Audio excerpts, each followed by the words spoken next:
Hi, it's Whitney Self with Self Property Advisors. Today we're going to be talking about the top 3 questions you should ask before you fall in love with that home. Number 1 is find out the seller's motivation to move. Are they relocating?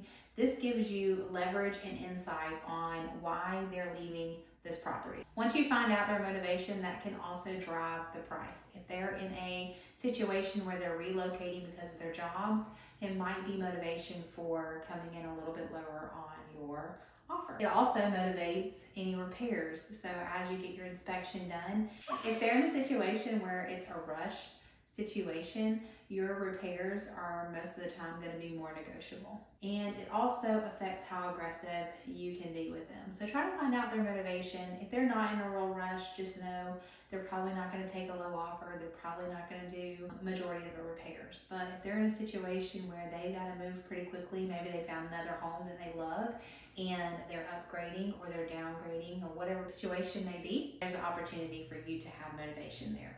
Number 2 is how long has the home been sitting on the market? Why this is important is because if it just listed, you can expect a big buyer pool and not a lot of room for negotiation. If it's sitting longer, ask why. Is there a reason why the house has been on the market so long? If it's back on the market, the biggest question you need to ask is why did it come back to market? Was it an inspection issue or was it a financing issue? If it was an inspection issue, ask them if they're willing to share the inspection report with you. If it's a financing situation, there's not really much you can do as a buyer, but if you like the home, just move forward on submitting an offer.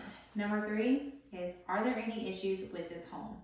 Now this is important. It's important to know what you're walking into before you make an offer, and your agent should be printing a seller's property disclosure. Your seller's disclosure opens up the opportunity for you to understand really what is going on with that property. So if you don't have a seller's property disclosure, ask your agent if they can get you a seller's property disclosure. Biggest things you're going to look at are your big ticket items: HVAC, plumbing issues, roofing issues, any foundation issues. Has there been any past mold, mildew, leaks, maybe in a basement situation?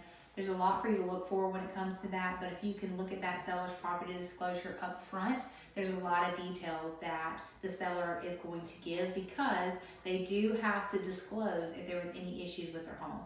So always when you are buying a home, ask for that seller's property disclosure prior to submitting an offer and review that. So these 3 questions are going to save you time, energy, and money. Don't get your heart set on something without asking what's the motivation, why has it been on the market so long if it has, and are there any current issues. Those 3 things are going to save you. It's going to help you on knowing how to negotiate with that seller when it comes to submitting an offer and also when it comes to repairs. If you have any other questions, please reach out, 770-597-2888. Buying, selling, or investing, call the best and we'll do the rest.